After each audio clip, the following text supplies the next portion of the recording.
My father raised his glass at their 40th anniversary dinner and said, "We're taking the whole family to Hawaii next week." 30 people clapped.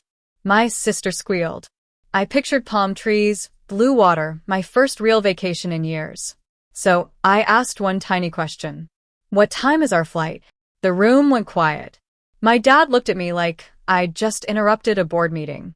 Then, in front of every guest, he said, "Oh, you don't need to know, Wendy. You're not part of this trip. Someone has to stay behind and watch the kids." 30 pairs of eyes watched my family tell me I wasn't really family. What they didn't know was I'd been quietly preparing my revenge for 3 years. And that night, I finally decided to use it. If you've ever been treated like the background character in your own life, hit that like button and subscribe. Drop a comment telling me where you're watching from, and if you've ever been the responsible one. Everyone counts on, but no one actually sees. Because this isn't just about a vacation. This is about what happens when the invisible one finally walks away. Let me take you back to the beginning. I'm Wendy Gixon. I'm 32, and I grew up in a white colonial house in the suburbs of Boston. You know the type, 4 bedrooms, 2-car garage, perfect lawn, HOA-approved everything. A house that screams, "We did it right," to everyone driving by. My dad, Harold, retired branch manager at a regional bank. My mom, Patricia, professional reputation manager. Of our family, not a company. She's never worked a paid job, but she'll tell you no CEO works harder than she does volunteering, organizing church events, and policing everyone's image. Then there's my sister, Megan, 3 years younger, the star. Married to Derek, a corporate attorney whose firm name she drops like it's part of her identity. They have 2 kids, Oliver, 5, and Sophie, 3, plus a shiny Lexus that always gets the prime driveway spot. My 10-year-old Honda Civic? Street parking only. "Wendy, move your car," my mom would say. "Derek's bringing the Lexus." Guests notice what's in the driveway first. I never argued. I just grabbed my keys and moved. That's the thing about being the invisible one. You stop noticing all the little ways they've already decided you don't matter. The better seat at the table goes to Megan. The compliments go to Derek. My mom introduces Megan as my daughter, whose husband is a partner at Whitmore and Associates. I'm just Wendy. She helps out. I work part-time as an accountant. Quiet, remote clients. Nothing flashy. That's all my parents think I do. What they don't know is about the other thing, the thing I started on the night my life fell apart.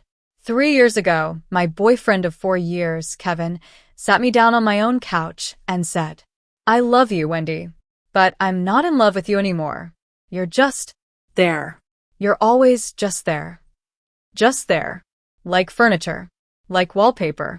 After he left, I wandered into a random pawn shop, numb. I don't even remember deciding to go in. I just ended up there. That's when I saw it. A used Canon DSLR camera, $180. I bought it with money I couldn't really spare, took it home, and didn't tell a soul. That camera became my secret. I started photographing people no one notices. Elderly women at bus stops. Overnight janitors emptying trash cans alone at 3 a.m. The rough, tired hands of street vendors. People who were always just there. Like me. I called the series Invisible Women. I made an anonymous Instagram. No face. No real name. Just the pictures. Over 3 years, it slowly grew. 1,000 followers, then 5,000, then 12,000. People who saw something in my images. People who saw what I saw. I kept that camera wrapped in an old cashmere scarf at the back of my closet. The only thing in my life that was truly just mine. Now, here's what helping out looked like in the Dixon family. Thanksgiving, I arrive at 6 a.m. to prep the turkey, polish silver, set the table with Wedgwood china I'm not allowed to eat off, only wash. I time all 7 side dishes down to the minute. Megan? She glides in at noon in a cashmere sweater, kisses everyone's cheeks, and sits down to be served. Christmas, same story. Plus I wrap all the gifts my mother bought because her arthritis acts up, though it never acts up when it's time for her weekly bridge games. Kids' birthdays? I'm the party planner, entertainment, and cleanup crew. Last year I spent 8 hours running Oliver's dinosaur party while Megan got a manicure because she needed a break. The one time I said, I might need to skip this. I have a deadline for a client. My mom looked at me like I'd stab her. Family comes first, Wendy. We all make sacrifices. Except it was always me sacrificing. One Christmas, Megan gave me a glitter apron that said, World's Best Aunt. She beamed like she'd given me jewelry. I wore it. Every single Time. I came over to cook, to clean, to babysit. It took me way too long to realize I wasn't world's best aunt. I was the unpaid help. There's one person in my family who actually saw me. My mom's younger sister, Aunt Ruth. The disappointment. She never married, moved to Carmel by the Sea, and opened a small cafe with a pottery studio in the back. My mother's verdict? Ruth threw away her potential. She could have had a good life, but she chose to play with clay. Ruth and I have talked every Sunday night for 7 years. Secretly. My mother has no idea. One day, I sent Ruth one of my photos. Just Testing. her reply, Wendy, this is extraordinary. You have a gift. I cried. No one had ever said that about anything I'd done. Ruth was the one who told me to keep going. To keep posting. And she was the one who, 3 weeks before the anniversary party, changed everything. Wendy, I hope you don't mind, but I sent your Instagram to someone, she said. A gallery owner in Monterey. Marcus Coleman. He's looking for emerging photographers. I almost dropped the phone. Aunt Ruth. That's the same gallery that emailed me. I know, sweetheart. He wants to talk to you about a solo exhibition. A real gallery. A real exhibition. I stared at the email for days, too conditioned to believe good things weren't for me. I answered him, but I didn't commit. Not yet. Then came my parents' 40th anniversary, and the Hawaii announcement, and the humiliation. And that's when I stopped hesitating. Picture this. I've spent a full week preparing that anniversary party. Took 3 days off from my accounting clients. I ordered flowers. Handwrote 60-place cards in perfect calligraphy. Coordinated with the caterer, pressed tablecloths, polished Waterford crystal. Day of. I'm there at 7 a.m. in jeans and a t-shirt, sweating in the kitchen for 10 hours. At 6, I change into a simple black dress. Nothing flashy. I know my job is to stay in the background. Guests begin arriving. Men in jackets, women in cocktail dresses. Neighbors, church friends, old colleagues. No one knows me. Megan arrives at 7:15 in a bright red designer wrap dress, kids dressed like catalog models, Derek in a sharp suit. My mother practically glows. Everyone, this is my daughter Megan and her husband Derek. He's a partner at Whitmore and Associates, she announces proudly. I'm in the doorway, holding a tray of bruschetta. A woman takes one and asks, Oh, are you at the catering company? Before I can answer, my mother materializes. That's Wendy, my other daughter. She's helping out tonight. The woman gives me a polite smile. Turns away. I swallow it. Like always. Then comes the big moment. My dad taps his champagne glass. The room hushes. Patricia and I want to thank you all for being here to celebrate 40 years of marriage, he says. And to mark this milestone, we have a surprise. My mom's eyes are shining. Megan's clutching Derek's arm. Next week, we're taking the whole family to Hawaii. 1 week at the Four Seasons in Maui. A second celebration, just the Dixons. Applause. Cheers. Megan squeals. Dad, that's amazing. The kids are going to freak out. My heart actually floats for a second. The whole family. Maybe this time, I'm not just the help. I step forward, smiling. That sounds incredible. What time is our flight? The air shifts. My dad glances at my mom. Her smile tightens. Wendy, he says slowly, you don't need to know the flight time. My stomach drops. I don't understand. He clears his throat. Because you're not going. The room goes dead silent. 30 people watch my family throw me out of the Dixons like I'm a misprint on the invitation. Someone needs to stay behind, my mother adds, in a tone like she's explaining basic math to a child. Megan and Derek need a real vacation. That means you'll watch the children. My brain stutters. But honestly, Wendy, she snaps, you don't have anything important to do. Megan works hard. She deserves a break. Megan, who hasn't worked a job since Oliver was born. Megan, who has a nanny 3 days a week. Derek shrugs, not even meeting my eyes. It's just a week. The kids love you. I'm standing there in my plain black dress with a dirty dessert plate in my hand, while strangers whisper, poor thing, she must be used to it by now. And the awful thing is, I am used to it. So, I do what I've always done. I smile. Of course. I understand. Out loud, I say yes. Inside, something cracks. Not shatters, cracks. The way the earth shifts before an earthquake. I walk into the kitchen, lean against the counter, and realize they don't see me as family. They see me as staff. And staff can quit. Quick pause. If you were in that moment, would you stay and babysit or walk away and let them deal with the mess themselves? Tell me in the comments what you would do, because what I did next changed everything. After the guests left and the house went quiet, I needed to send a client file. My laptop was at home. My mom's was on the counter. I told myself, she's borrowed my stuff 1,000 times. So I opened it. Her email was already logged in. And right at the top of the inbox. Hawaii arrangements. Wendy situation. My name. Situation. I knew I shouldn't. I clicked. The email chain was between my mom and Megan. From my mom, keep Wendy here to watch the kids. She doesn't have anything important to do anyway. Derek was right, it's like having free help. She should be grateful we give her something to do. From Megan, totally agree, Mom. She'll probably feel useful for once. It's kind of sad, honestly, but at least it works out for us. Free help. Grateful. I took screenshots, emailed them to myself, deleted the evidence from her sent folder and browser history. Then I sat in that dark kitchen and let the truth sink all the way in. They weren't just careless. They were comfortable using me. I drove home at 1 a.m., packed, beige apartment and all, and called the only person who'd understand. Aunt Ruth picked up on the second ring. Wendy, what's wrong? I told her everything. The party, the announcement, the email.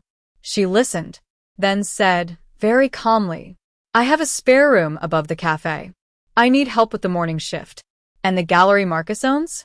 It's 20 minutes away. Come here. Start over. I can't just leave, I whispered. Yes, you can. You're not a tree, sweetheart. You're allowed to move. The only person keeping you there is you. We hung up at 2 a.m. By 6, I'd started packing. 3 suitcases. My camera gear. Laptop. The old cashmere scarf I kept my Canon wrapped in. I left the world's best aunt apron hanging on a hook. For the first time in 32 years, I chose myself. 2 days before their Hawaii trip, I went back to my parents' house one last time. My mom was in the living room, folding resort wear.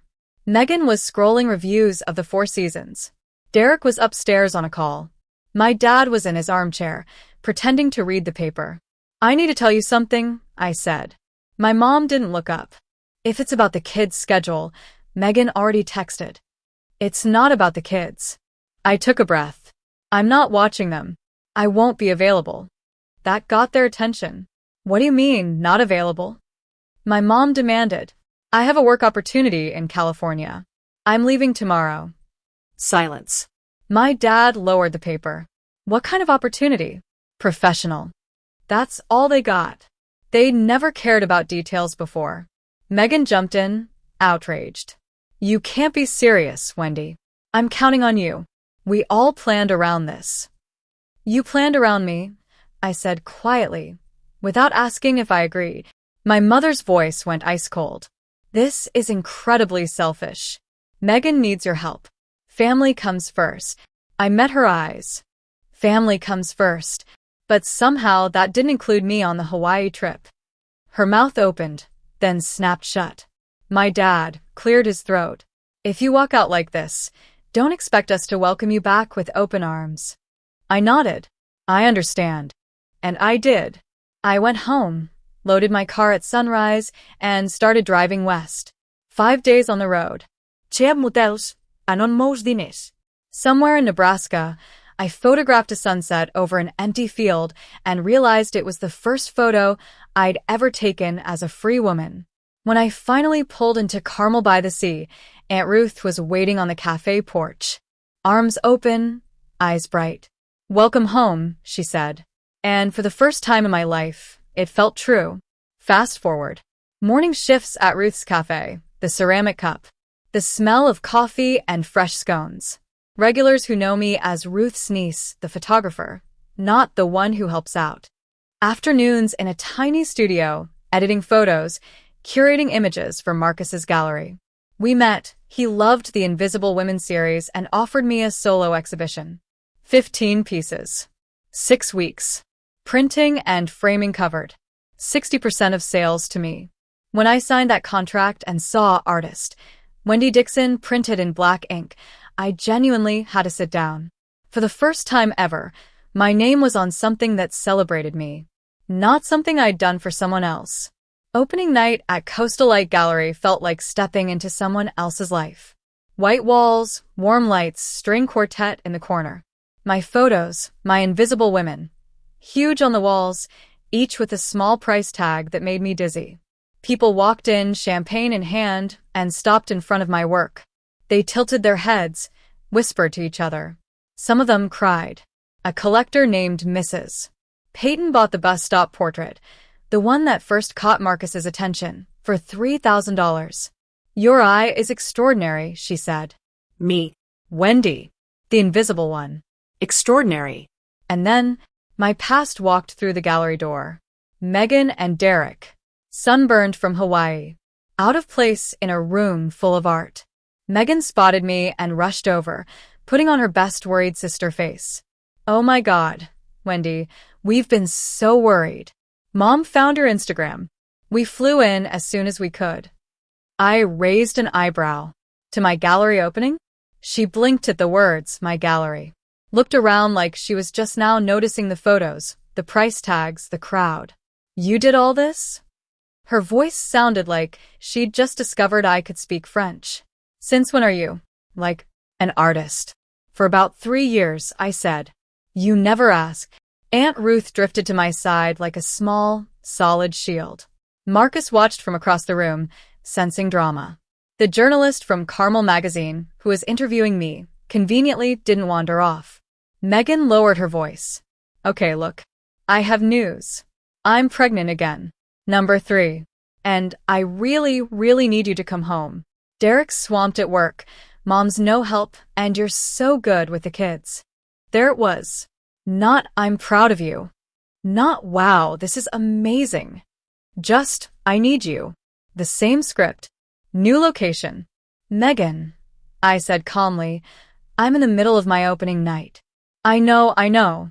She gave my life's work a vague hand wave. "This is cute, but we can talk about it later. Right now I need to know when you're coming back." She'd flown across the country not to support me, but to drive me back into my old role. I felt something inside me settle. "No," I said. The word was small, but it echoed. "You can hire a nanny," I continued. Or 2. "Derek makes partner money. You don't get to hire me." I was never paid. The room quieted. Guests nearby pretended not to listen and absolutely listened. "This isn't a hobby," I said, gesturing to the walls. "This is my job. Tonight alone, I've sold 4 pieces. $8,000 worth of art. My work has value. I have value. And I'm not going back to being free help." Silence. Then Marcus started to clap. Aunt Ruth joined in. Mrs. Peyton raised her glass. The applause spread through the gallery, washing over me like warm water. For the first time in 32 years, I wasn't being tolerated. I was being celebrated. Megan stared at me, tears filling her eyes, this time from humiliation rather than manipulation. Before she could recover, the door opened again. My parents walked in. My mother in her best trench coat. My father in a blazer he wore to church and funerals. They looked around like they were inspecting a hotel lobby. My mom homed in on me, eyes sharp. Wendy, she said. We need to talk. The journalist stayed exactly where she was, notebook open. You disappeared, my mom said, louder than necessary. You abandoned your family when we needed you most. And now you're playing artist out here while your sister is pregnant and struggling. Mom, I said, Megan is pregnant and wealthy. She's not struggling. She's inconvenienced. That's cruel. No, I said. What was cruel was this. I pulled out my phone and opened the screenshots. Keep Wendy here to watch the kids. She doesn't have anything important to do anyway. It's like having free help. She should be grateful we give her something to do. Ring a bell? My mother's face went paper white. A woman nearby gasped softly. I continued. And Megan. She'll probably feel useful for once. It's kind of sad, honestly, but at least it works out for us. Megan shrank. Derek stared at the floor. I'm not reading this to embarrass you, I said, though we all knew I kind of was. I'm reading it because this is why I left. You don't see me as family. You see me as staff. And staff can resign. My dad tried to salvage it. You took that out of context. There is no context, said Mrs. Peyton sharply, where calling your daughter free help is a joke. The room hummed with agreement. My mother glared at me, fury and panic mixing in her eyes. This was her worst nightmare, losing face. You'll regret this, she hissed. I looked around at my photographs, at the little red stickers marking the sold ones, at Ruth, at Marcus, at the crowd, at my own life finally hanging on walls instead of hidden in a closet. No, I said. I really won't. They left, and this time I didn't follow. By the end of the night, I'd sold 8 out of 15 pieces. $14,000 in art, $8,400 of that going directly to me. Marcus handed me the check and said, Not a bad debut, Wendy. People are going to remember your name. For once, I believed him. It's been months since that opening. My second exhibition, Boundaries, is coming up. Photographs about edges and thresholds, where family ends and self begins. I wake up every morning to ocean air. I pour coffee at Ruth's Cafe, then walk to my studio and work on images that carry my name. I'm not rich. I'm not famous. But I am seen. My family still exists, at a distance. Christmas cards. Baby photos of Megan's third child. One short email from my dad that said, Saw your magazine feature. Proud of you. My mom called once to ask if I was done with this phase yet. I didn't call back. I'm not angry anymore. I'm done.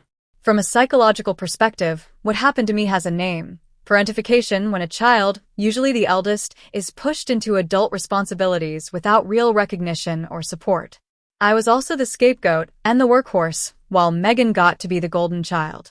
If you're the good one, the reliable one, the helper, you might know exactly how that feels. Here's what I want you to remember.